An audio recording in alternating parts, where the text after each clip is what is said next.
Kabanata 501. Marahas na Juliet Jones. Ang Great Sky Group ay hindi isang negosyo ng pamilya, ngunit ang kanilang impluwensya sa Timog ay higit pa sa isang first-class na mayayamang pamilya. Nalampasan pa nila ang mga nangungunang mayayamang pamilya at nangunguna sa kanila. Ang Half City of the West ay tumutukoy sa pamilyang Jones. Ang pamilyang Jones ay isang napaka-first class na mayayamang pamilya sa Strego City mula noong maraming henerasyon. Noong nasa tuktok na sila, nagawa nilang bilhin ang kalahati ng lungsod kaya tinawag na Half City of the West. Ang pamilya Jones ay nangunguna sa Strego City, ngunit ang kanilang mga negosyo ay naapektuhan dahil sila ay isang old school na negosyo ng pamilya dahil ang mundo ay mabilis na umuunlad. Ang Great Sky Group ay mabilis na lumawak, na nagpabawas sa impluwensya at kapangyarihan ng pamilya Jones, lalo na sa nakalipas na 10 taon. Gayunpaman, kahit na hindi sila maluwalhati tulad ng sa nakaraan, sila ay makapangyarihang mga maharlika sa Timog. Sa sandaling ito, bumukas ang pinto ng ibang mga sasakyan. Ang bawat taong bumaba sa mga sasakyan ay pangalawang henerasyong mayayamang bata mula sa marangal na pamilya ng Strego City. Si Juliet Jones ay winalis ang kanyang balikat gamit ang kanyang kamay. Siya at ang iba pang pangalawang henerasyong mayayamang bata ay pumasok sa pabrika. Ate Juliet, lahat ng nadaanan ni Juliet ay bumati sa kanya ng may paggalang. Halata namang siya ang babaeng namamahala. Ito ay hindi lamang dahil sa kanyang pagkakakilanlan bilang nakatatandang anak na babae ng pamilya Jones ngunit dahil din sa siya ay isang nakakatakot na babae. Sa pabrika, abala ang mga manggagawa sa pagbabago ng hindi mabilang na mga sports car. Ate Juliet, upo. May kinuha sa tabi ni Juliet ng upuan para sa kanya. Umupo siya at sinabi sa iba pang mga tao sa likod niya, mas mabilis ako kaysa sa inyong lahat ng mahigit 10 segundo sa drag race ngayon. Hindi ninyo makita ang mga ilaw sa aking sasakyan. Nagsalita ang isa sa second generation rich kid, hindi namin napigilan. Ang kakayahan ni Sister Juliet ay patuloy na umuunlad. Bilang iyong mga junior, hindi ka namin maabyutin. Hindi nagustuhan ni Juliet ang taong nambobola sa kanya ng ganito. Tumayo siya, tumingin sa taong sinubukang purihin siya ng malungkot na ekspresyon. Sampal. Tinampal ng malakas ni Juliet ang pisngi ng kausap, nag-iwan ng pulang fingerprint sa pisngi nito. Nagulat siya. Nilagay niya ang mga kamay niya sa pisngi niya at tumingin kay Juliet. Hindi siya nagalit bagkus lumuhad siya sa harap ni Juliet. May nasabi akong mali. Please forgive me, Sister Juliet. Umupo ulit si Juliet sa upuan. Kumuha siya ng sigarilyo at nilagay sa bibig niya.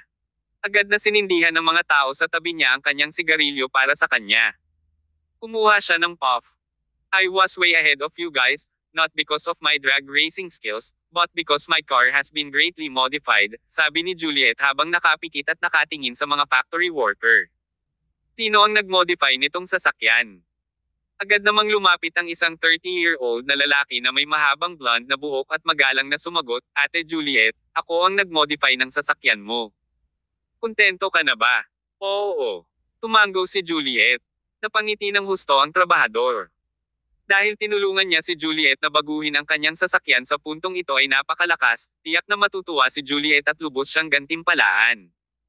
Sa sandaling ito, malamig ang mga mata ni Juliet. Ikinumpas niya ang kanyang mga kamay sa katabi niya. Agad siyang nilapatan ng spanner ng katabi niya. Napatingin si Juliet sa spanner sa kamay niya. Tumingin siya sa manggagawa at sinabing, nagsimula ako sa drag racing dahil naiinip ako, nakuha nito ang aking interes. Ngunit ngayon na binago mo ang aking kotse hanggang sa ito ay masyadong malakas, ako ay walang kapantay. Kaya, naiintindihan mo ba ang pakiramdam na ito ng kalungkutan? Natigilan ang trabahador. Hindi man niya maintindihan ang gustong sabihin ni Juliet, nakaramdam siya ng hindi mapakali. Since you have modified my car to the point where it is too powerful, I have lost interest in drag racing. Sinong nagsabi sa'yo na baguhin ang kotse ko ng ganito? Galit si Juliet. Siya ay tumayo, galit at hinampas ang ulo ng manggagawa gamit ang spanner. Tumulo ang dugo sa kanyang ulo, napasigaw siya sa sakit at bumagsak sa sahig. Napatulala siya at nawala ng pag-asa. Sa napakaraming taon ng pagbabago ng mga kotse, nataman siya sa paggawa ng mahusay na trabaho sa pagbabago ng kotse. Ang Juliet Jones na ito ay isang may sakit sa pag-iisip. Pinasaya mo ako, kaya hindi mo na mababago ang mga kotse. Malamig na tiningnan ni Juliet ang trabahador. Pagkatapos ay ipinasa niya ang spanner sa mga taong katabi niya. "Break both of his hands," sabi ni Juliet habang nagbubuga ng panibagong sigarilyo. Ang iba pang mga tao ay sumunod sa kanya palabas ng pabrika. Habang naglalakad sila palabas, naririnig nila ang nagmamakaawa at masakit na iyak ng manggagawang iyon. Paglabas niya ng pabrika, itinapon niya ang sigarilyo sa lupa at iniunat ang kanyang mga kamay. Sobrang boring. Isang batang lalaki ang lumapit kay Juliet, nakangiti. "Ate Juliet, I have a few good products. Siguradong magugustuhan mo sila. Want to check it out?" "Anong mga produkto?" Lumingon si Juliet at tumingin sa binata at sinabing, hindi na ito ibang laruan. "Kuya Zello, kung dadalan mo ako ng basura, hindi kita maawa." Ang ibig sabihin ni Juliet ng laruan ay isang handgun. Hindi bagay sa kanyang eleganteng balingkinitang katawan ang personalidad ng babaeng ito. Isa siyang tuso at malupit na babae. Sa Strego City, sikat si Juliet sa pagiging ganoon. Kahit na ang pinakamalalaki at pinakamasamang tao ay natatakot sa kanya. Siyempre, sa parehong oras siya ay idolo ng bawat pinuno ng mafia. Gayunpaman, ang buong Strego City ay hindi nang ahas na gawing romantiko si Juliet. Mahilig maglaro ng kutsilyo si Juliet mula pa noong bata pa siya. Nagsimula siyang maglaro ng mga baril nang siya ay nasa hustong gulang. Kahit na may mahigpit na patakaran sa mga nakamamatay na armas tulad nito, makakakuha pa rin si Juliet ng anumang armas hanggat hindi ito masyadong nakamamatay. Sa sandaling ito, sinubukan na ni Juliet ang karamihan sa mga nakamamatay na armas at nena sa kanila. Inisip niya ang mga sandata na ito ay walang iba kundi mga walang kwentang laruan. Kabanata 502. Invisible Crossbow. Tumawa ang lalaking ito, na tinawag niyang Kuya Zello. "Rest assured, Sister Juliet. This item will definitely satisfy you," confident niyang sabi. Sa isang snap ng kanyang mga daliri, bumukas ang boot ng isang van. Sa loob nito, may isang mahabang camo-style box na may padlock. Mukhang napaka-misteryoso. Lumapit ang mga tagasunod ni Juliet Jones, na curious na nakatingin sa kahon. "Ano ito?" Nakangiting ipinatong ni Kuya Zello ang kanyang mga kamay sa kahon. Inilagay niya ang password sa padlock at binuksan ito. "Lahat, halika at tingnan ang himalang ito." Napabuntong hininga ang lahat, na para bang naghihintay sa pagsilang ng bagong kayamanan. Gayunpaman, nang bumukas ang kahon, nadismaya ang lahat. Isang pana. "Zello, what are you trying to do?" Naiinip na si Ate Juliet sa paglalaro ng baril, tapos nagdala ka pa ng crossbow. "Ano ka?" Nabigo ang lahat, at halatang hindi masaya ang ekspresyon ni Juliet. Tinipa niya ang ibabang tiyan ni Kuya Zello. "Kuya Zello, hindi ba binalaan kita na hindi kita patatawarin kung bibigyan mo ako ng basura?" Hinawakan ni Kuya Zello ang kanyang tiyan sa sakit at sinabing, "Ate Juliet, ito ay isang hindi pagkakaunawaan. Tingnan mong mabuti, ito ay hindi isang normal na pana." Inilabas ang crossbow sa kahon, nagpatuloy siya, "Sister Juliet, ito ang pinakamalakas na crossbow sa mundo, ang Invisible XLT crossbow. Ginawa ito ng isang sikat na American crossbow company na tinatawag na Family Spiritual Lords Company. Talagang magandang crossbow ito." Natuwa si Juliet matapos niyang marinig ang paliwanag ni Kuya Zello. Pagkatapos ay kinuha niya ang crossbow sa kanyang mga kamay. Ang crossbow ay tumitimbang lamang ng halos 2 kilo. Para sa isang taong madalas gumamit ng guns tulad ni Juliet, hindi ito isang bagay na mabigat. Comfortable ito sa kanyang mga kamay, at agad siyang natuwa pagkatapos matanggap ang pana na ito. "Naku, na-misunderstood kita," mahinang sabi ni Juliet. Ngumiti si Brother Zello at sinabing, "Nagustuhan mo ba, Sister Juliet? Sabihin ko sa iyo, ang bagay na ito ay may delikadong lakas. Ito ay nagpapana ng mga palaso sa bilis na mahigit 3,000 lakas kabayo. Madaling mabasag nito ang bungo ng isang higanteng elepante sa loob ng 100 metro. Napakalakas nito.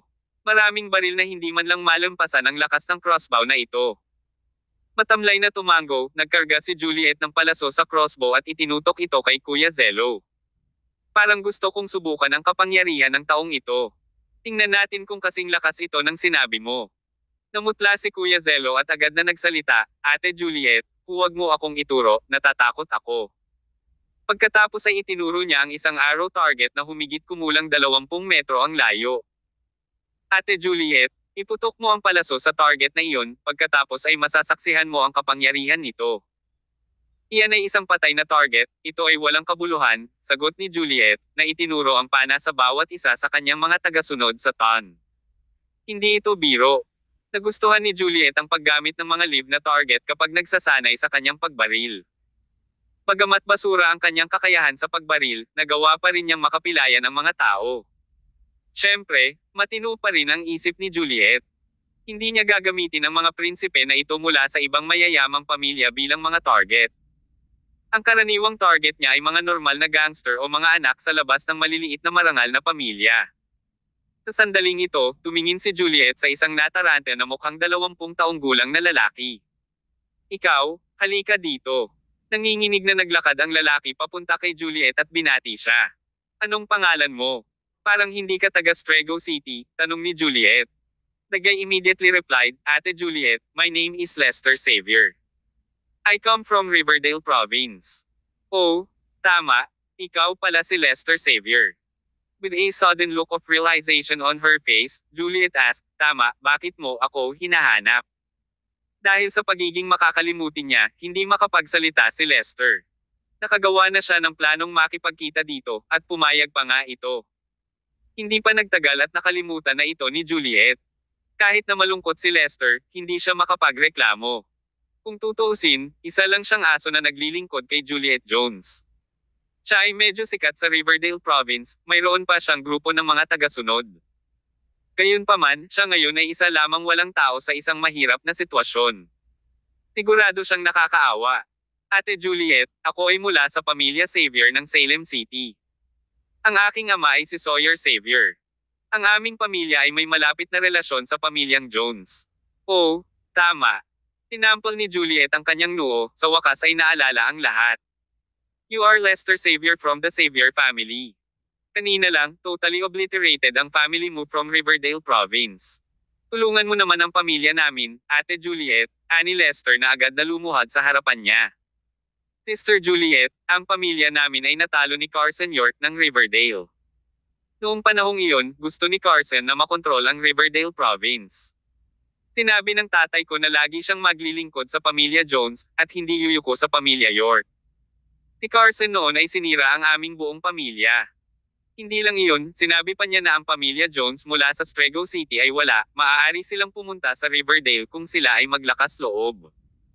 Halatang hindi niya iniisip ang pamilyang Jones bilang isang bagay. Sister Juliet, dahil ang aming mga pamilya ay matagal ng kasosyo sa negosyo, mangyaring tulungan kaming maghiganti. Hindi kumibo si Juliet at sinipa si Lester dahilan para mapatombo siya sa lupa at iniwan siya sa sakit. Tiningnan niya ito ng malamig at sinabing, itigil mo na ang pagdadala ng iyong negative. Huwag mong isipin na ako ay isang tulala. Gaano man kaagresibo si Carson York, hindi niya hayagang sasabihin na minamaliit niya ang pamilyang Jones. Pumikit si Lester, puno ng takot ang mukha.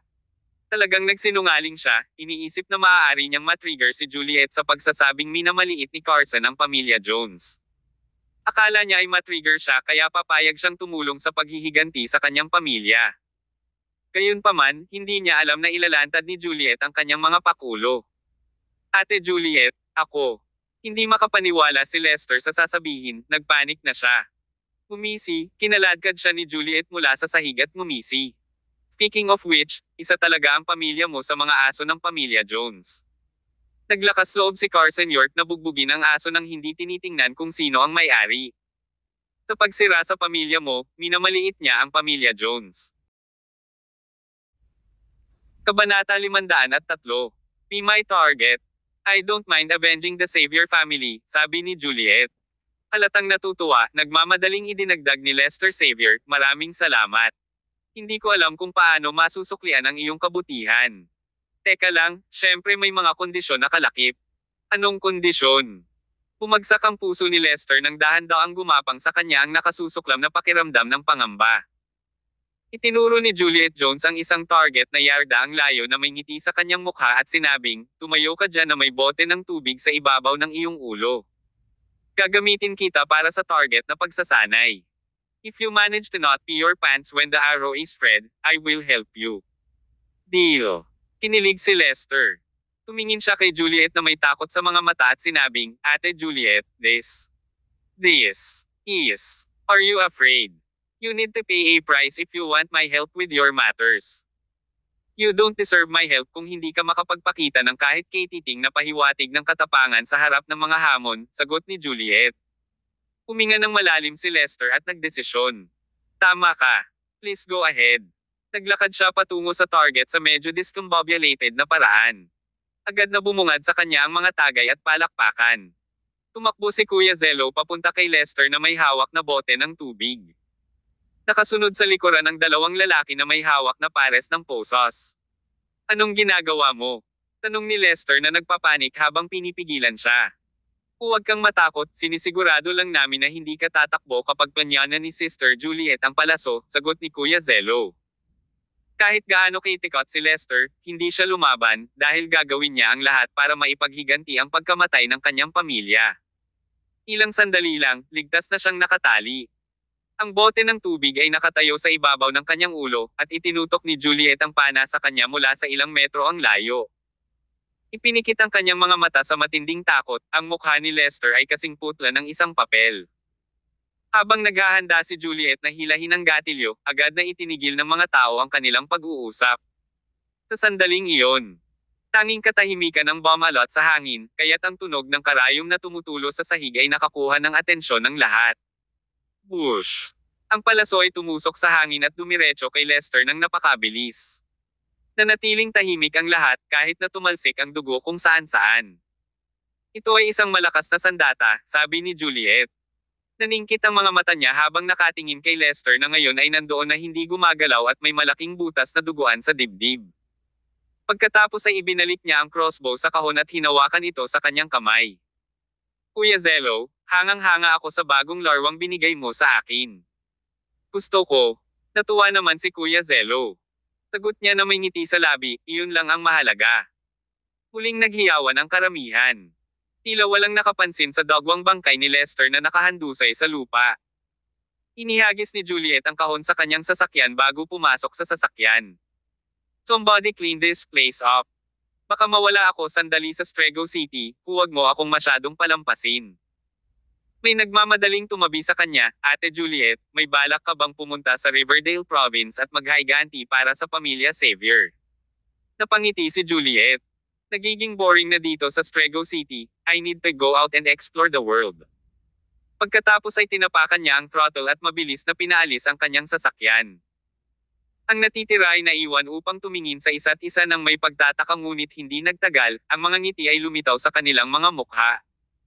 Ang demonyong ito ng isang babaeng pumatay ng mga tao ayon sa gusto niya ay tuluyang nawala.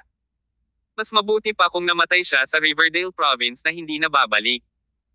Inihatid ni Juliet ang kanyang sasakyan diretso sa isang marangyang villa na matatagpuan sa Westboro.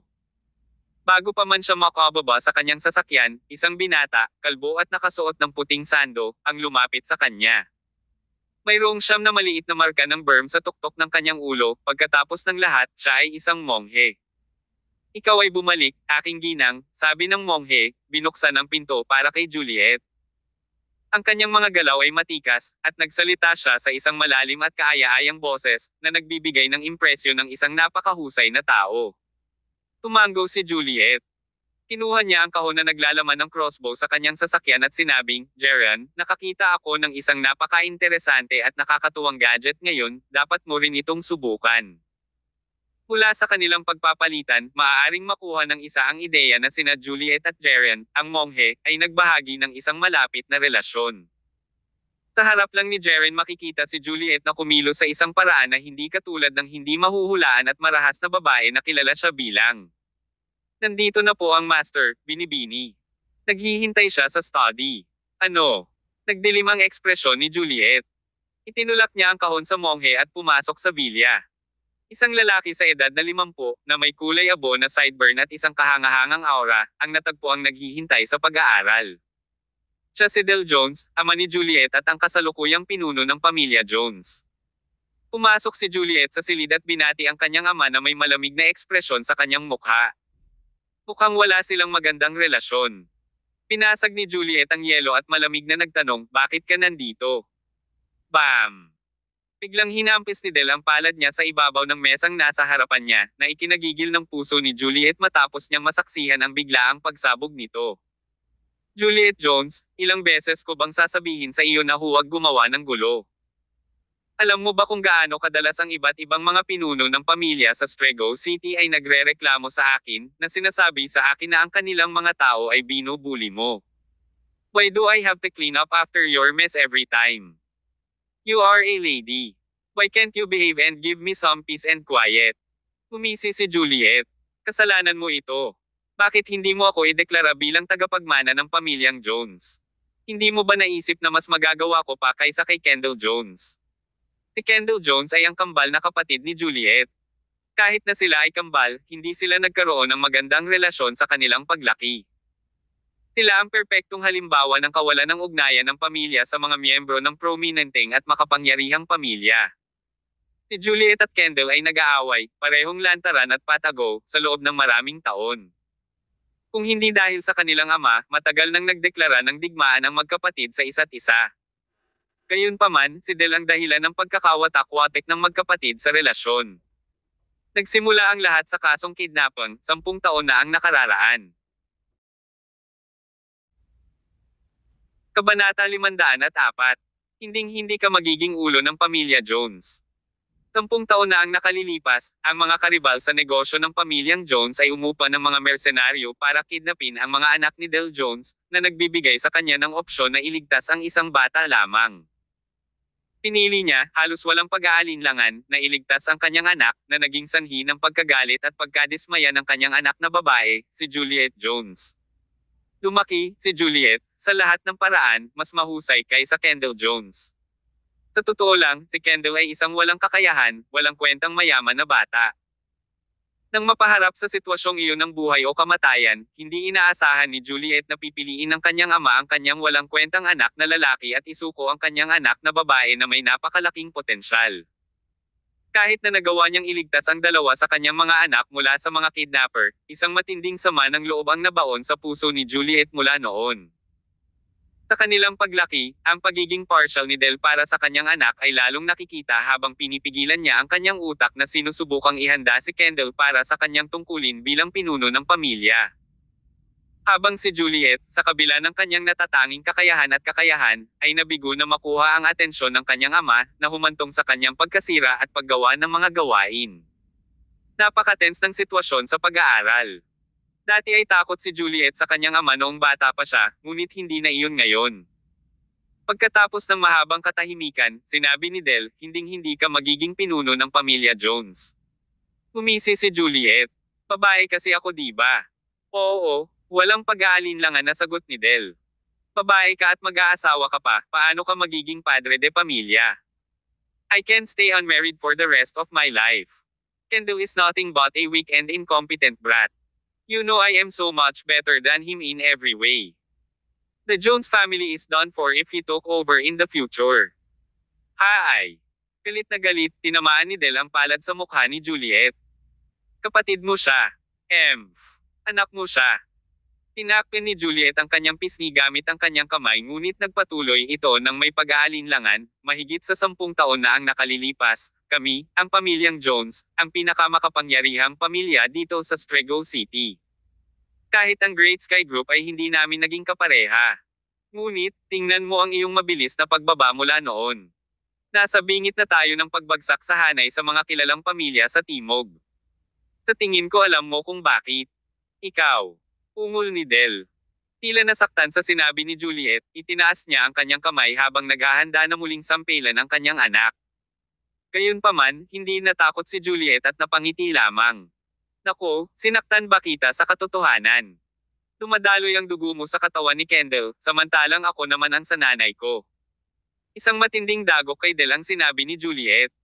Ilang taon na ang nakalilipas, isang may kakayahang tao ang lumitaw mula sa pamilyang Jones, at ang kanyang pangalan ay Case Jones. Siya ay kapatid sa ama ni Del, ipinanganak mula sa isang relasyon sa pagitan nila at ng kanyang may bahay. Sa pamumuno ni Case, umunlad ang pamilya Jones. Mabilis at naabot ang hindi pa nakikitang taas.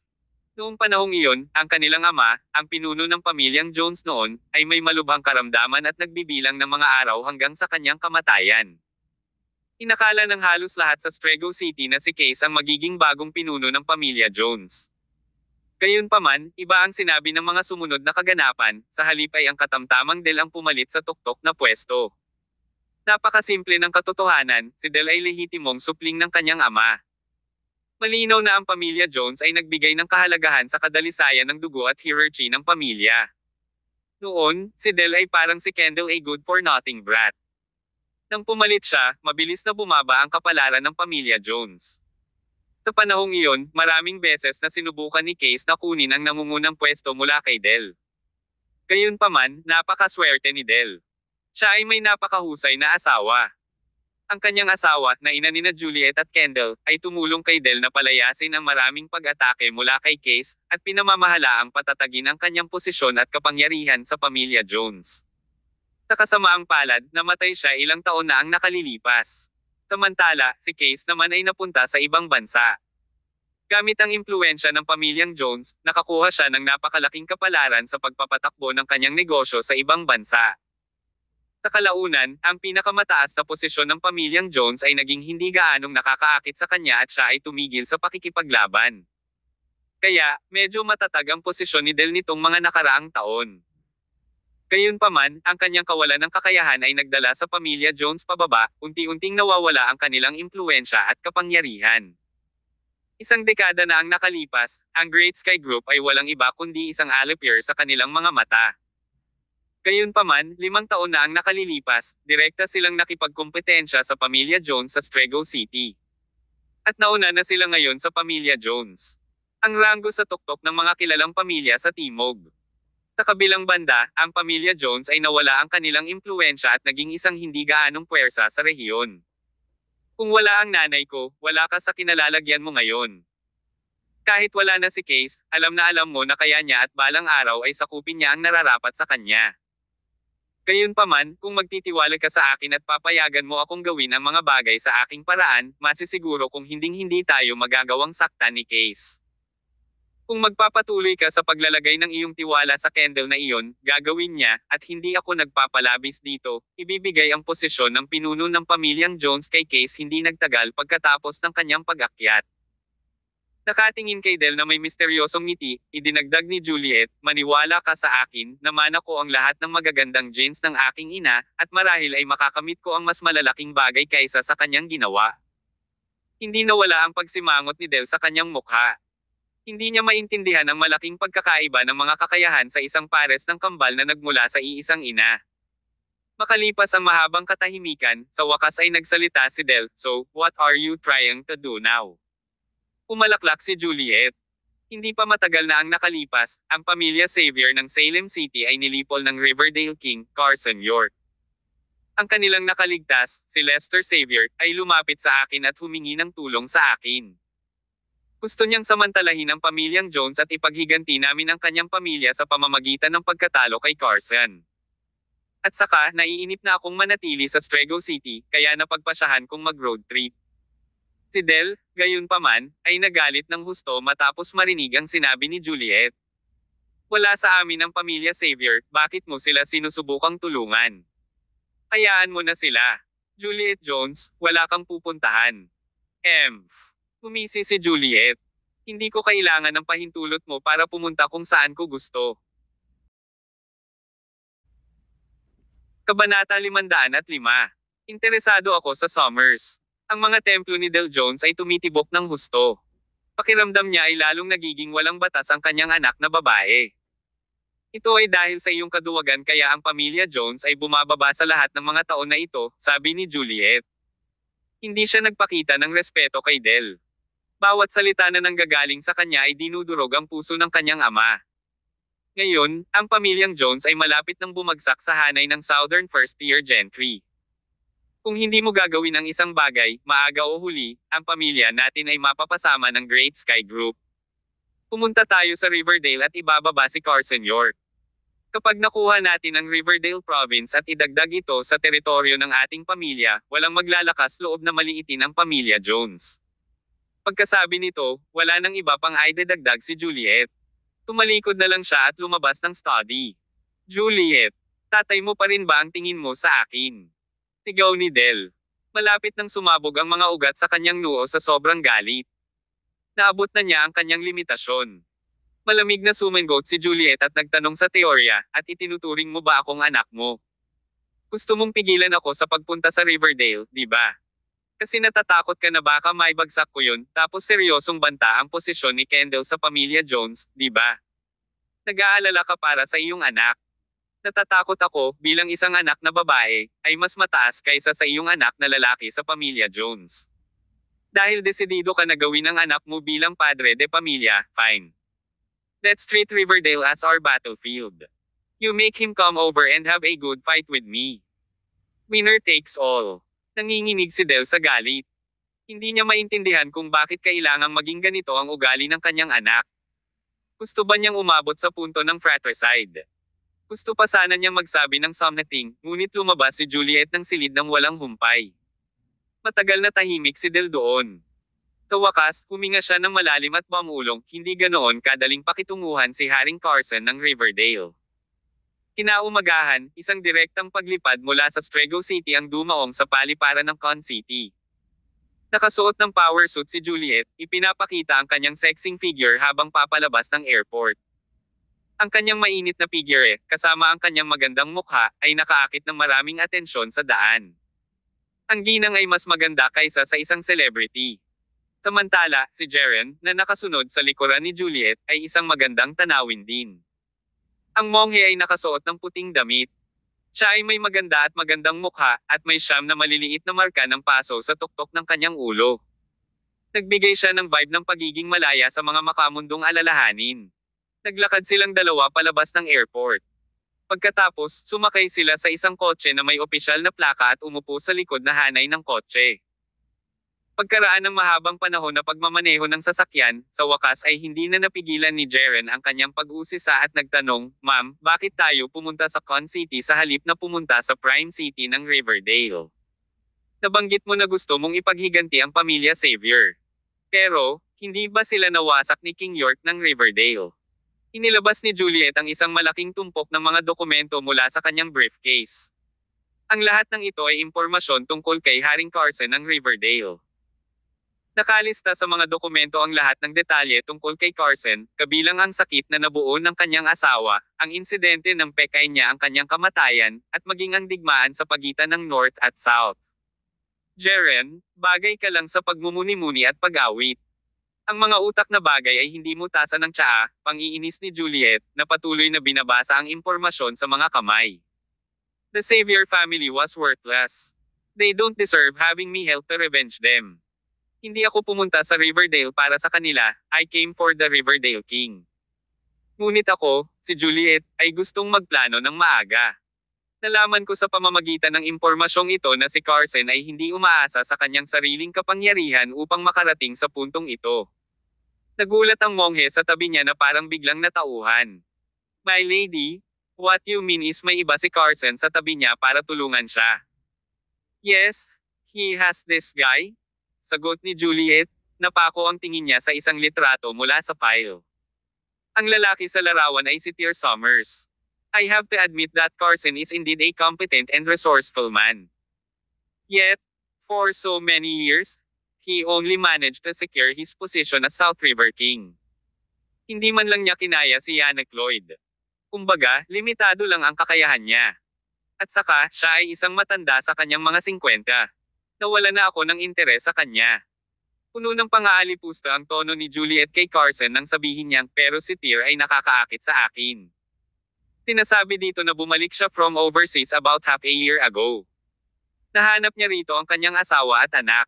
Pagkatapos, pumili siya ng City Center, na isang international trade center, at tinulungan ang kanyang asawa na magtatag ng Autumn Field Group. Itinukod ni Juliet ang kanyang baba gamit ang kanyang kamay, na nagmumuni-muni. Hindi lang mayaman si Tyr na iyon, mayroon din siyang grupo ng mga combat masters sa ilalim niya. Sa tulong niya kaya nalampasan ni Carson ang ilang bagay. Kung wala si Tyr, mananatili sana si Carson bilang South River King. Paglingon kay Jaren, si Juliet ay naglagay ng mabagsik na mukha. Guess what this Tyr guy was doing overseas previously? Sinabi niya na bumalik lamang siya sa Celestial Empire upang hanapin ang kanyang asawa at anak na babae. Pero, sa totoo lang, tingnan mo lahat ng mga nagawa niya. I can sense na gusto niyang makamit ang kadakilaan dito. Naguguluhan si Jerian. Siya ay, tulad ng sinabi ni Juliet, hindi isang matalinong tao. Ngunit, tapat ang monghe kay Juliet at hinding-hindi siya ipagkanulo. Ma'am, saan po tayo susunod? Tanong niya. Hanapin natin ang mahusay na pinuno ng Con City. Mas interesado ako sa tier kaysa sa Carson. Sigurado ako na kapag nakuha na natin itong tier, magiging madali na ang pakikitungo kay Carson. Nagtanong si Jeren, ano ang kinalaman ng pagbaba ng tier na ito sa pagkikita natin ng dakilang pinuno ng Con City? Haha, oo nga. We want to present a gifted tier. We need to figure out his true character and thoughts. Yet, we need to shield ourselves with a protective umbrella before all that. Sinabi ng monghe, ngunit, hindi ba ako ang iyong payong, aking ginang? Pwede mo akong protektahan sa Strego City. Pero natatakot ako na hindi mo ako mapoprotektahan sa Con City. Gustong magpaliwanag pa ni Juliet kay Jeren, ngunit naisip niya mahirap baguhin ang isip nito.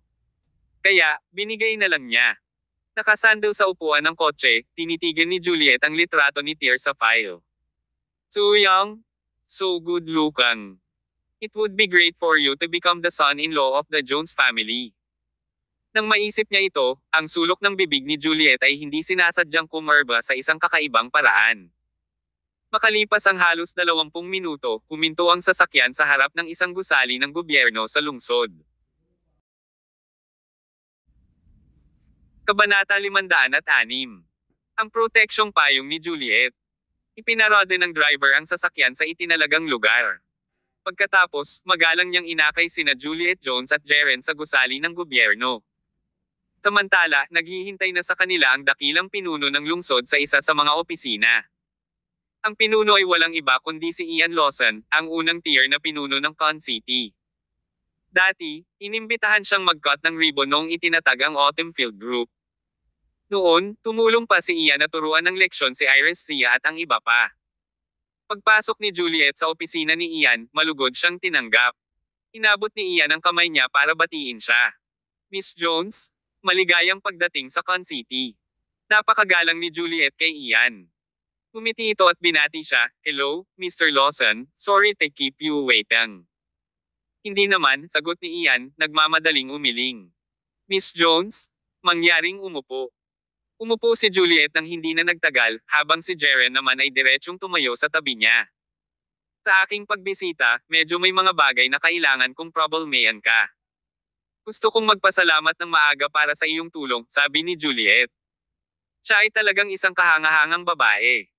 Maaari niyang ibahin ang kanyang pagkatao upang umangkop sa kanyang mga pangangailangan, isang kakayahan na nagparamdam sa iba na mas mababa. Bago ito, siya ay isang walang awa at moody na gangster ngayon, niyakap niya ang papel ng isang matikas at maayos na elit ng negosyo. Ginawa ni Juliet ang kanyang layunin sa pagbisita sa Con City. Kumbaga, bumibisita siya sa ngalan ng pamilya Jones, para sa isang pagkakataon sa pamumuhunan. Tama yan. Dumating si Juliet sa Con City upang mamuhunan sa pangalan ng pamilyang Jones mula sa Strego City. Ang pamilyang Jones ay isang first-class Southern gentry. Ito ay medyo mainam para sa hinaharap na pag-unlad ng Con City kung sila ay sumang-ayon na mamuhunan sa lungsod. Kaya, hindi nakakagulat na personal na tanggapin ni Ian, ang pinuno ng Con City, si Juliet. Isang malaking karangalan para sa amin na makatanggap ng pamumuhunan mula sa pamilyang Jones. Maaaring makakita ng mas maraming pamumuhunan ang Con City, sabi ni Ian, na nakangiti mula sa tainga. Kung nagawa niyang masecure ang pamumuhunan ng pamilya Jones, mamarkahan nito ang isang natitirang tagumpay para sa kanyang karera sa politika. Siguro kung ano ang nasa isip ni Miss Jones sa iyong pagbisita. Tanong ni Ian. Nakangiting sagot ni Juliet, ang pamilyang Jones ay kasangkot sa malawak na hanay ng mga industriya sa Strego City. Kilala kami sa mga industriya tulad ng pananamit, shopping mall, at pagproseso ng sutla. Sa makatuwid, hindi pa rin kami sigurado kung anong pamumuhunan ang gagawin sa Con City. Ngunit, upang ipahayag ang katapatan ng aming pamilya, gusto kong bumili ng isang piraso ng lupa sa Con City sa ngayon. Nagmamadaling tumango si Ian. Ipagpalagay na ang pamilyang Jones ay nagpasya na bumili ng lupa sa Con City. Sa kasong iyon, hindi mahalaga kung ano ang susunod na balak ng pamilya. Isa lamang itong mahalagang indikasyon na nagpasya silang mamuhunan sa Con City. Sa katunayan, ang pagbili ng lupa ay katumbas ng pagbabayad ng deposito. Agad na tumawag si Ian sa Land Planning Department. Hindi nagtagal, isang opisyal ang sumugod na may dalang ilang impormasyon tungkol sa lokal na lupaing ibinebenta sa Con City. Miss Jones, lahat ng lupain na handa naming ilagay sa pagpaplano at pagpapaunlad sa ngayon ay nakalista dito. Maaari kang pumili ayon sa iyong gusto. Nakangiting tumango si Juliet. Nagsimula siyang dumaan sa impormasyon, binabasa ito ng mabilis, marahil kahit na isang maliit na perfunctorily. Sa totoo lang, may naisip na siyang plano. Siya ay dumating na ganap na handa. Itong piraso ng lupa, Westgate Plains. Magkano ito? Bibilhin ito ng pamilya Jones. Ano? Parehong tumibok ang puso ni Ian at ng opisyal sa masamang pakiramdam. Bahagya pa silang nagsalubong ng mga kilay.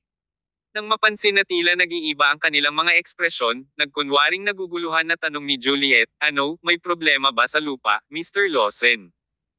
Nag-isip sandali si Ian at sumagot, Miss Jones, bakit hindi mo isaalang-alang ang ibang mga lupain? Hindi ito gagana. Medyo determinado si Juliet sa kanyang pinili. Nagawa ko na ang aking pagsasaliksik sa lahat ng uri ng mga lupain na handang umunlad. Gayunpaman, ito lamang ang kapirasong lupa na angkop para sa pamilya Jones upang itayo ang aming negosyo. Mr. Lawson, dapat mong malaman na, kung ang pamilyang Jones ay gustong mamuhunan sa Con City, ito ay magkakaroon ng hindi bababa sa 10 bilyong halaga ng pamumuhunan. Dapat tayong maging maingat sa plano. Maaaring walang puwang para sa pagkakamali. Pakiramdam ko ay ang lupa sa Westgate Plains ang pinakaangkop para sa aming mga pangangailangan. Kung ayaw mong ibenta ito, kailangan nating ilipat ang ating pamumuhunan sa ibang mga lungsod. Dahil doon, naglakad si Juliet patungo sa pinto ng walang pag-aalinlangan. Ang kanyang mga aksyon ay ginawang pagkabalisa. Miss Jones, sandali. Huminto si Juliet. Ang sulok ng kanyang bibig ay pumulupot sa isang malambot na kurba. Lumingon siya at kinausap si Ian sa seryosong tono, kung ito ay magdudulot sa iyo ng anumang kahirapan, hindi na kailangang pilitin ang iyong sarili. Makakapagtrabaho tayo palagi sa ibang pagkakataon. Sa ibang pagkakataon. Sa isip ni Ian, feeling niya maiiyak na siya sa frustration. Hindi siya walang alam. Sa sobrang laki ng puhunan, kapag nakalusot ito sa kanyang mga daliri, tiyak na wala nang susunod. Higit pa rito, ito ay isang pamumuhunan mula sa pamilya Jones ng Strego City. Ang pamilya ay isang first-tier Southern gentry, na nangangahulugang mas maraming asset ang susunod kapag nagsimula silang mamuhunan sa Con City. Mahirap isipin kung gaano karaming pera ang papundohan. Kung hahayaan sila ni Ian at mamuhunan sa ibang mga lungsod, hindi magkakaroon ng pagkakataon ang Con City sa hinaharap. Miss Jones, walang problema. Kung gusto mong makuha ang lupang ito, maaari na tayong buuin ang kontrata sa araw na ito. Medyo matatag si Ian sa kanyang desisyon. May gustong sabihin ng Land Planning Department subordinate na katabi niya, ngunit napatahimik siya ng tingin mula kay Ian. Kailangang maging mabilis ang isa para sa ganoong bagay. Magaling. Ngumiti si Juliet at nakipagkamay kay Ian. Pagkatapos, Mr. Lawson, kukuha ako ng isang tao mula sa pamilya Jones na lumapit at kumpletuhin ang mga formalidad. Gayunpaman, dahil sa iyong naunang reaksyon, tila ang pagbili ng lupang iyon ay magreresulta sa isang uri ng salungatan sa iba, tama ba? Puno ng pag-aalala ang tono ni Juliet habang nagtatanong, Mr. Lawson, we came with a serious business proposal in mind. Are we going to be targeted by others when the time comes? Mula sa kanyang mga salita, ito ay maliwanag na siya ay naghahanap ng proteksyon ni Ian. Nagmamadaling tumawa si Ian. Miss Jones, ikaw ay isang pinakakilalang mamumuhunan dito sa Con City. Kung sino man ang maglakas loob na hawakan ka ay sasalungat sa ating mga opisyal ng Con City. Masisiguro mo ito ng lubusan. Ligtas kang ligtas sa loob ng lungsod. Walang maglalakas loob na bigyan ka ng kahirapan. Ganun ba? Tanong ng isang nagpapasalamat na Juliet. Maraming salamat sa quaranty. Ang pamilyang Jones ay inaatake ng maraming lokal na negosyo dati. Nangyayari ito sa tuwing lilipat kami sa ibang lungsod para magnegosyo. Nakakainis talaga. Ahaha, Miss Juliet, masisiguro ko sa iyo na talagang walang mangyayari sa Con City. Pagkasabi noon, nakipagkamay ulit si Ian kay Juliet. Ang proyektong ito ay isang tapos na deal. Kabanata 507. May death wish ka ba? Kinabukasan, sa conference room sa pinakamataas na palapag ng city center. Umupo si Drake Tucker sa main seat ng conference room. Nakakunot ang noo niya. Sa tabi niya ay nakaupo sina Donald Lewis, Jade Laurel, Zachary Smith, at Noah Lee. Lahat sila ay mga bigwig ng Con City.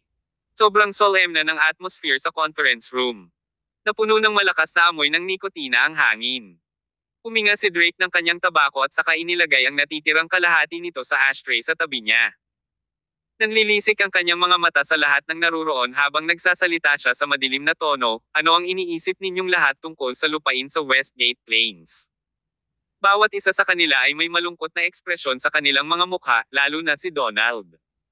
Kitang-kita ang pagumbok ng kanyang mga ugat sa kanyang noo. Tumawag ako sa Land Planning Department. Ang pagbebenta ng lupa ay personal na nakipag-usap ng mahusay na pinuno. Ipinagkaloob niya ito sa iba. Nagsindi ng sigarilyo si Donald at huminga ng malalim. Ang lupang iyon ay ang pinaka-critical na seksyon upang makapasok sa sentro ng lungsod. Ang kahalagahan nito ay katumbas ng puso ng lungsod. Nagplano kami na bumuo ng Greenbelt sa Westgate Plains, bilang entry point para sa lahat ng mamumuhunan at potensyal na kliyente mula sa buong mundo na visual na kasiyahan.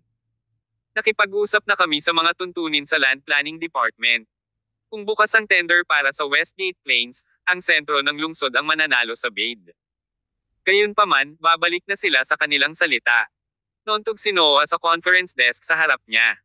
Ito ay kabalbalan. Bahagya siyang napayuko at tumayo. Bilang pinuno ng underground world sa Con City, natural na hindi niya ito matitiis. Who the hell dares to oppose us in Con City? May death wish ba ang taong ito? Parang sisubog na si Noah. I'll bring someone to teach them a lesson right now. I'd like to see who has guts to agawin the land from us. Sumulyap kay Noah, sinabi ni Drake, "Chill, Kuya Lee. Dahil ang taong iyon ay nagawang agawin ang lupain mula sa atin sa pamamagitan ng Grand Leader Ian Lawson, ang taong ito ay dapat na isang malaking shot. Natatakot ako na ang bagay na ito ay wala sa aming mga kamay." Pinuksan ni Drake ang projector sa likod niya. Agad itong nagpakita ng larawan ni Juliet Jones at impormasyon sa kanyang background. Si Juliet, ang panganay na anak na babae ng pamilya Jones, isa sa mga higanteng first year sa Timog. Pumunta siya sa Con City upang mamuhunan sa ngalan ng kanyang pamilya. Siya ang nangagaw ng kapirasong lupa na iyon sa atin. Ang pamilya Jones ng Strego City. Nalanghap ng malamig na hangin ang lahat ng naroroon, pati si Noah na kanina lang galit na galit ay natahimik. Ang Southern First Year Gentry ay talagang isang pag-iral na maaari lamang nilang tingnan. Bakit pumunta ang pamilya Jones sa Con City para sa pamumuhunan? Hindi lang niya ninakaw ang kapirasong lupa na iyon mula sa amin, nakakuyong din siya sa gitna ng sentro ng lungsod.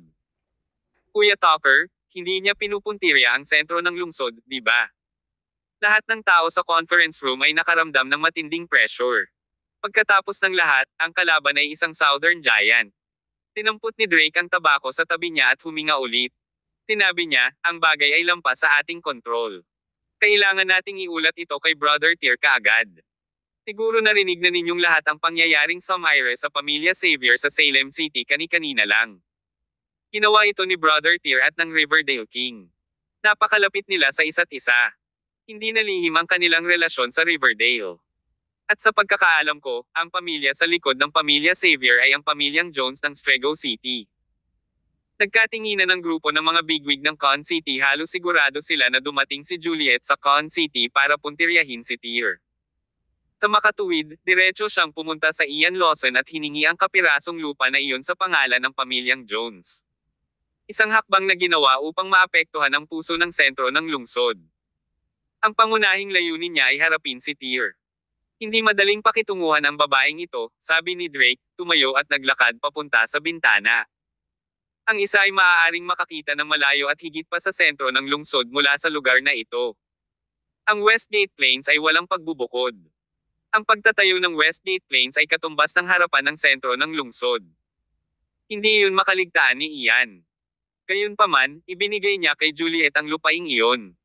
Nangangahulugan ito na determinado sila na pumanig sa pamilya Jones. Inabandonan niya ang lungsod ng sentro. It's okay if Juliet buy the land for a good purpose. Pero, I'm worried na baka sinadya niyang gamitin ito laban sa atin. Kung magtatayo siya ng hindi nararapat sa lupa, masisira ang city center natin kasama nito. Ang mga takot ni Drake ay hindi walang basehan. Lahat ng tao sa silid na iyon ay mga veterano. Bagamat isang panla lamang si Juliet, nahuhulaan ng lahat ng mga bigwig kung ano ang susunod niyang planong gawin. Ang usaping ito ay lampas sa ating liga. Dapat nating ipaalam kaagad kay Kuya Tyr. Samantala, dumating si Tyr at ang Whitesnake Movie Crew sa Dunham Lake sa Strego City. Nagkataon, nang umalis si Juliet sa Strego City upang magtungo sa Con City, dumating si Tyr sa Strego City. Nandito ang tauhan ng pelikulang Whitesnake para kunan ang eksena kung saan binaha ni Agnes White ang bundok. Sa makatuwid, kailangan nilang isama ang austere tower sa background. Mula noong sinaunang panahon, ang lungsod ay kilala sa magandang tanawin nito. Marami ang nagsabi na ang Strego City ay isang makalangit na paraiso sa lupa. Kaya, ito ay angkop bilang isang holiday destination para kay Tyr at sa kanyang pamilya. Nang matanggap niya ang tawag mula kay Drake, si Tyr ay hindi nagpakita ng labis na pagtataka. Mula nang sirain ni Carson York ang pamilya Xavier, alam niyang may gagawin ang higanti sa likod ng pamilya Xavier kay Riverdale sa madaling panahon.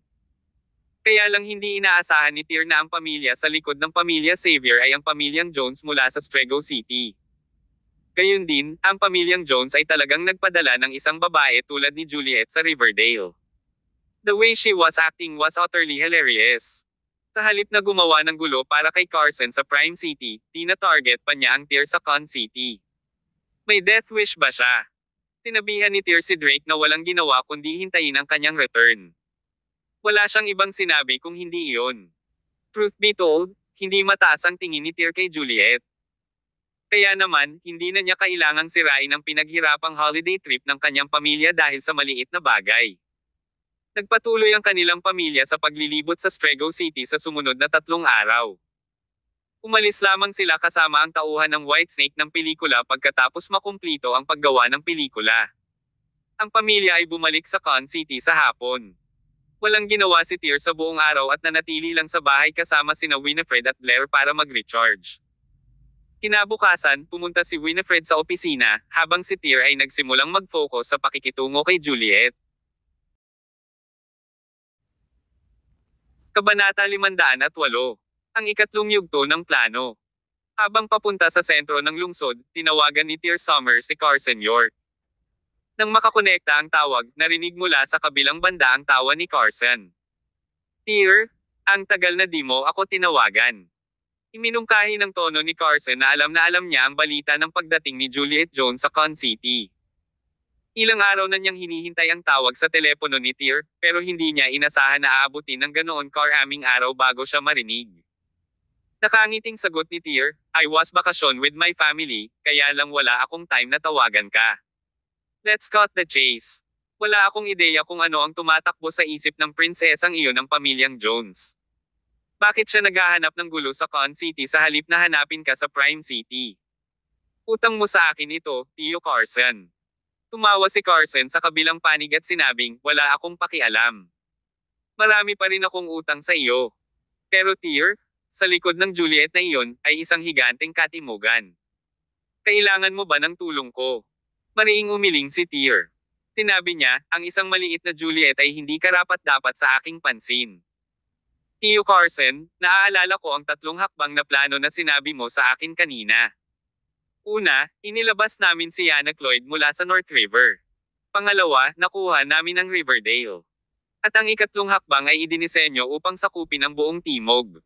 Ngayong natapos na ang unang 2 hakbang, oras na para simulan ang susunod at huling hakbang. Nagkataon na nandito si Juliet sa Con City, sa tingin ko ay gagawa siya ng perpektong tagumpay. Natahimik si Carson ng ilang segundo. Pagkatapos, tinanggo niya ang kanyang ulo at sinabing, tama ka. Ang pamilyang Jones ang pinakamahina sa mga maharlika sa Southern First Class. Ito ay talagang isang magandang pambihirang tagumpay. Kapag gumawa kami ng isang pambungad, kung gayon ang lahat ng iba pa ay magiging mas madali. Pero Tyr, hindi madaling target ang Juliet na iyon. Naisip mo na ba kung paano siya haharapin? Palaging may solusyon sa isang problema. Hindi ako matatalo ni Juliet, ngunit Tio Carson, kailangan ko ang lahat ng impormasyon tungkol sa pamilyang Jones. Maaari mo bang kunin ito para sa akin? Nakangiting sagot ni Tyr. Sure. How about this? Nitong mga nakaraang araw iniisip ka ng ninang mo. Miss na rin niya ang kanyang apo sa Diyos. Bakit hindi mo isama si Winifred at ang maliit na si Blair sa bahay ko tomorrow? Para magkaroon tayo ng mahusay at magsama-sama. Walang problema. Pagkatapos niyang ibaba ang telepono, binilisan ni Tyr at pinaandar ang kanyang sasakyan ng mabilis hanggang sa maabot niya ang sentro ng lungsod. Sa conference room sa pinakamataas na palapag ng city center, naghihintay si Drake Tucker at iba pang bigwigs ng Con City kay Tyr. Nang itulak ni Tyr ang pinto at pumasok, sabay-sabay na tumayo si Drake at ang iba pa sa kanilang mga upuan at binati siya ng malakas, Kuya Tyr. Kinaway-kaway ni Tyr ang kamay niya. Kilala natin ang bawat isa at iba na medyo maayos. Tumigil ka sa pagiging magalang. Umupo siya sa gitna, sa upuang nakalaan para sa amo. Nilaibat ng kanyang tingin ang lahat ng naruroon sa silid. Tungkol sa nangyari sa kapirasong lupa na iyon sa Westgate Plains, kumpirmado ba ito? Tanong ni Tyr. Oo. Tumango si Drake. Ang mga formalidad ay naging natapos. Desidido si Ian Lawson na pumanig sa pamilya Jones. Sa makatuwid, ang lahat ng mga formalidad ay ginawa ng mabilis. Ang aming sentro ng lungsod ay ganap na nawala ang lupaing iyon. Nakipag-ayos ka ba kay Ian? Tanong ni Tyr. I did, tumango ulit si Drake. But he kept brushing us off. It was useless to negotiate. Oh, tumawa si Tyr. Sa kaibuturan, hindi niya sinisisi si Ian sa kanyang pinili. Pagkatapos ng lahat, bilang mahusay na pinuno ng lungsod ng Con, ang lahat ay dapat na naaayon sa pag-unlad ng lungsod sa hinaharap. Kapag nahuli sa pagitan ng sentro ng lungsod at ng pamilyang Jones, pipiliin ng sinumang matinong tao na makipagtulungan sa huli. Tumayo si Tyr at pumunta sa bintana, nakatingin sa lupa. Alam mo ba kung para saan ang gusto ni Juliet sa lupa? Hindi malinaw sa ngayon, sabi ni Drake habang siya at ang iba ay umiling. Idinagdag niya, Brother Tyr, nag-aalala ako na baka gamitin ni Juliet ang lupaing ito para guluhin tayo. Ang lupaing ito ay kailangan para i-connect ang sentro ng lungsod sa iba pang bahagi ng lungsod, ito ay isang mahalagang punto para sa amin. Kung nagpasya si Juliet na magkagulo sa lupang iyon, malaki ang magiging epekto nito sa atin. Alam ko. Tumango si Tyr. Bigyan mo ako ng phone number ni Juliet. Tatawagan ko siya. Samantala, si Juliet ay nasa presidential suite ng isang luxury hotel. Hawak ang isang tasa ng kape sa kanyang kamay, tumayo siya sa harap ng bintana, nakatingin sa mga skyscraper, bahagyang nakasimangot. Hindi malinaw kung ano ang nasa isip niya. Ang monghe sa likod niya ay nakasuot ng puting damit.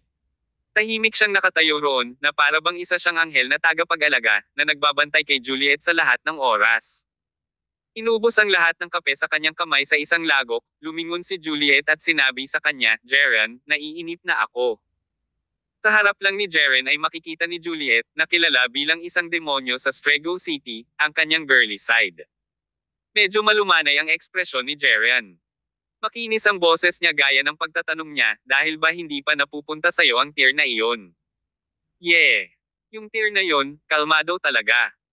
Kinuha ang Invisible XLT crossbow mula sa kanyang bagahe, inilagay ito ni Juliet sa windowsill at itinutok ito sa isang pedestrian sa kalye sa ibaba. Jeren, sa tingin mo ba matatamaan ko ang lalaking iyon gamit ang pana? Tanong niya. Nakatutok ang daliri niya sa gatilyo, handang hilahin ito anumang segundo. Gayunpaman, bago pa man mahayla ni Juliet ang gatilyo, marahas na pinindot ng monghe ang kanyang kamay. Aking ginang. Jeren, sinira mo ang utos mo. Bawal ang skinship sa pagitan ng lalaki at babae. Bakit mo hinahawakan ang kamay ko? Nakaramdam ng panginginig sa kanyang puso, binawi ni Jeren ang kanyang kamay sa takot.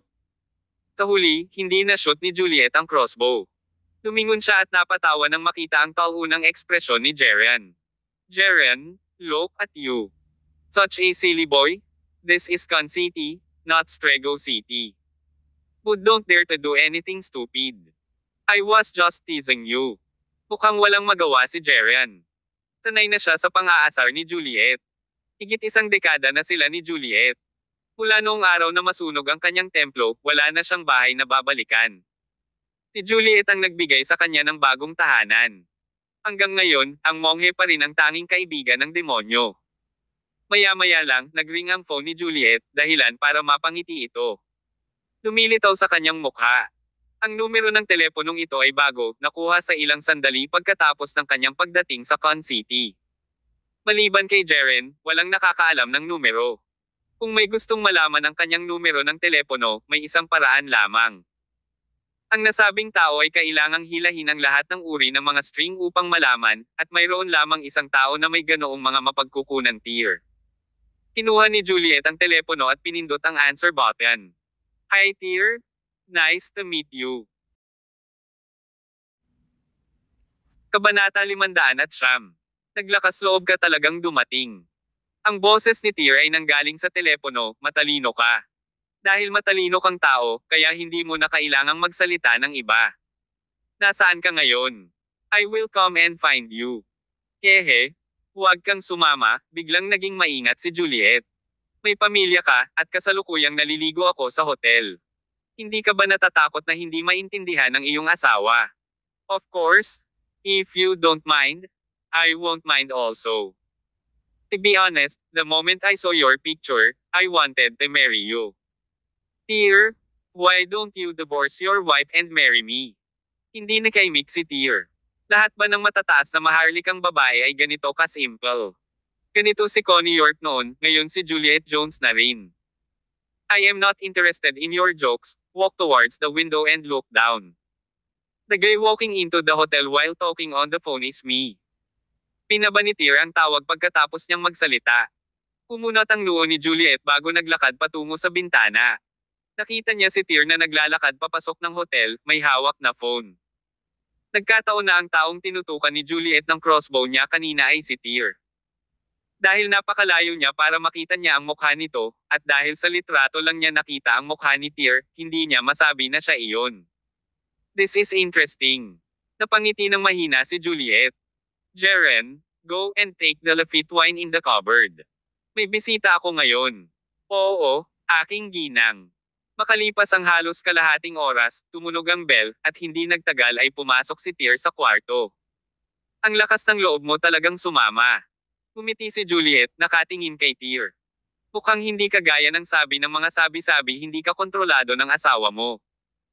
Nagkibit balikat si Tier at sinabing, ang aking asawa ay isang makatwiran at maunawang tao, nagtitiwala siya sa akin. Paano posible para sa isang lalaki na hindi mandaye?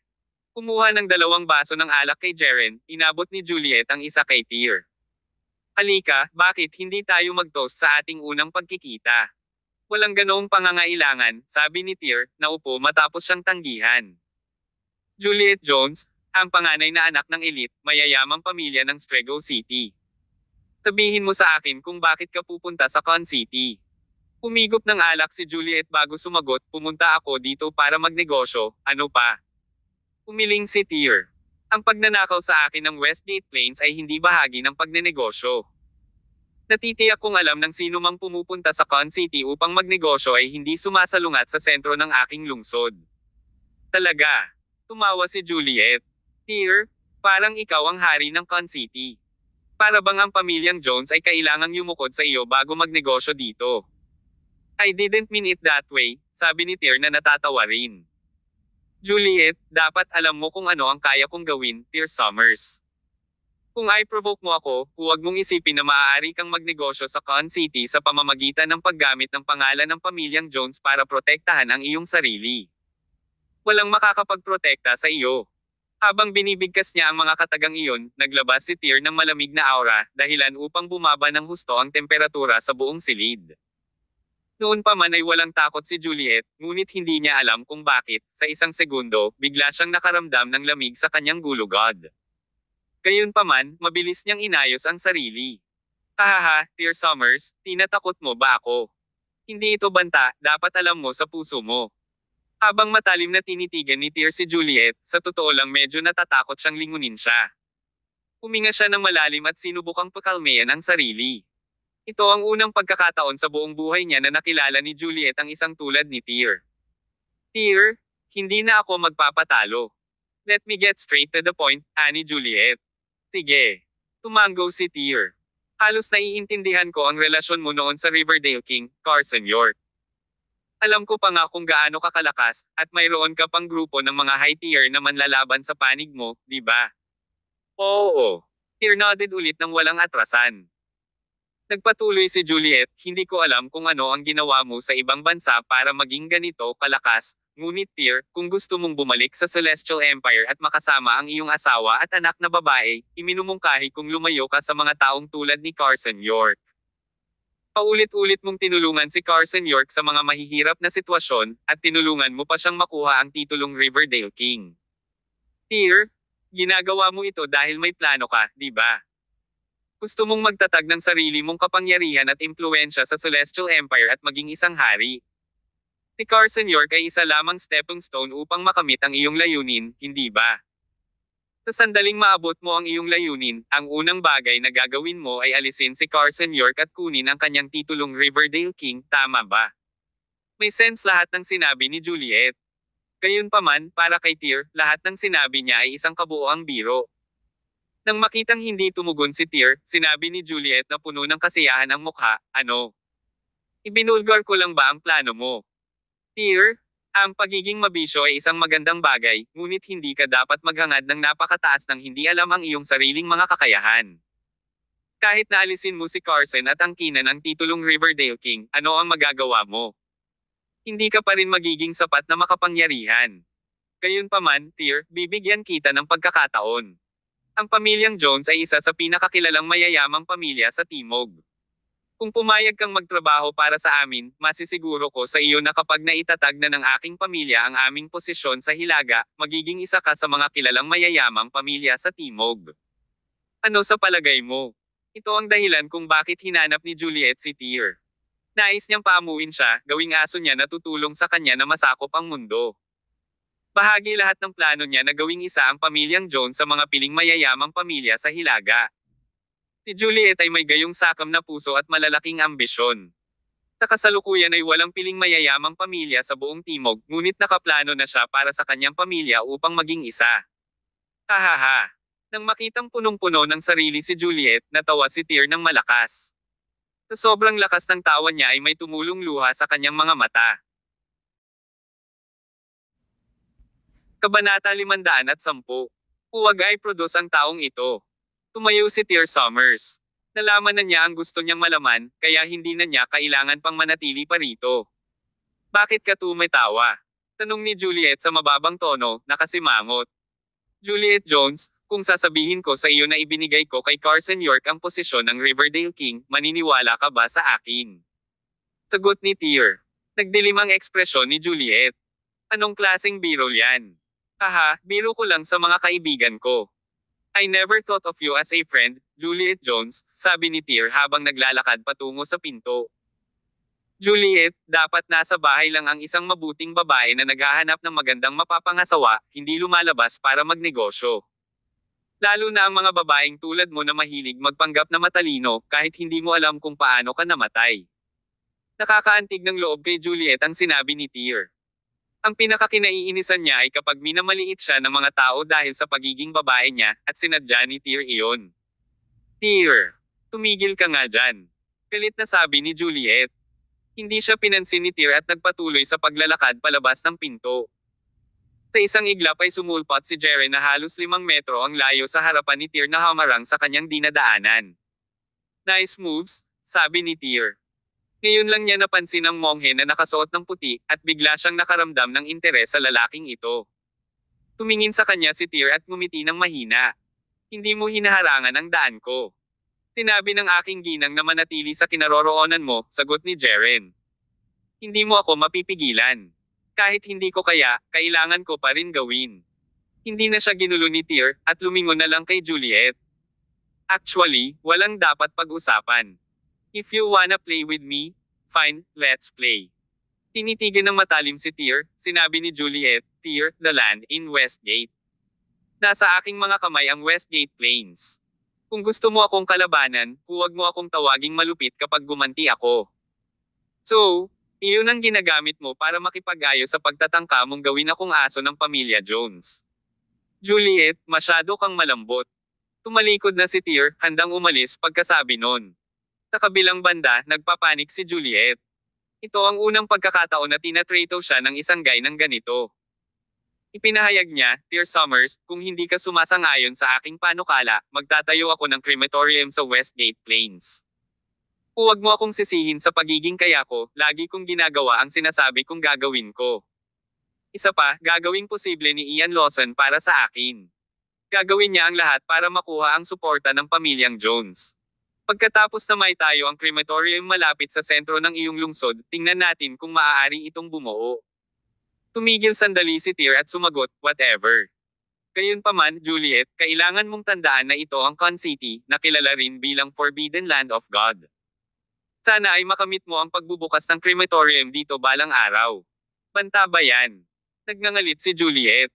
Sa pagprotekta sa akin ng mga opisyal ng Con City, hindi ako naniniwalang gagawin mo ang anumang bagay sa akin.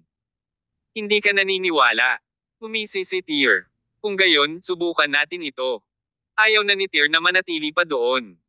Siya ay nagkaroon at hindi ko binalak na makipag-usap sa kanya ng maayos ngayon. Nakabantay pa rin si Jeren sa pintuan. Bawal kang umalis. Nilagay ang kamay sa balikat ni Jeren, tumawa si Tyr. Ikaw ay napaka-interesante. Kung magsawa ka sa pagsunod sa babaeng iyon, magtrabaho ka para sa akin. Mayroon akong isang lugar na angkop para sa iyo.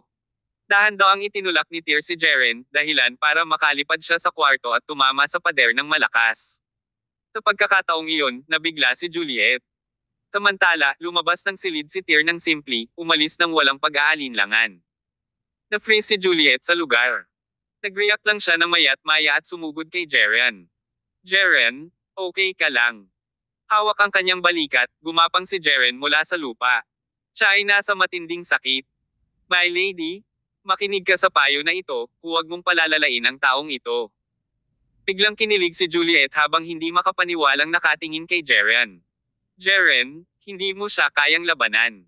Hindi naman ako malapit sa level niya. Dahil sa gulat, agad na bumalik si Juliet sa kanyang silid at kinuha ang Invisible XLT crossbow mula sa kanyang kama. Pagkatapos ay tumakbo siya patungo sa bintana. Kalalabas lang ni Tyr sa hotel ng mga sandaling iyon at nasa kanyang paningin. Tyr, dahil hindi ka magiging akin, sisirain lang kita. Tinutukan ni Juliet si Tyr, handang magpalipad ng palaso. Ma'am, huwag po. Sumugod si Jeren, sinusubukan siyang pigilan, ngunit huli na siya. Ipinutok ni Juliet ang palaso, at diretso itong lumipad patungo kay Tyr. Ito ang pinakamalakas na crossbow sa mundo. Maaari nitong basagin ang bungo ng elepante mula sa mahigit 300 metro ang layo, at may kahangahangang lakas ng apoy. Ang baril ay walang halaga kumpara sa kapangyarihan ng crossbow na ito. Swoosh! Ang palaso ay bumaril sa ere at lumipad patungo kay Tyr. Gayunpaman, sa sandaling iyon, casual na hinawakan ni Tyr ang palaso. Nahuli. Nahuli niya. Ulalas ng isang gulat na Juliet, ang kanyang mukha ay mapatla. Sa sandaling iyon, may lumipad sa kanyang mukha. Isang swoosh sound ang narinig sa likod niya. Mabilis siyang lumingon, napansin niyang tumama sa dingding ang pana na ipinutok niya. Pagtingin dito, nawala ng malay si Juliet, at sa tabi niya ay nabigla rin si Jeren. Siya ang bumaril. Pinaril. Biglang naramdaman ni Juliet na uminit ang mukha niya. Pagkahawak nito, duguan ang mga kamay niya. Habang lumilipad ito pabalik, nabasag ng palaso ang kanyang mukha, dahilan upang siya ay dumyugo. Jeren. Oo, aking ginang. Kaya mo rin ba ito?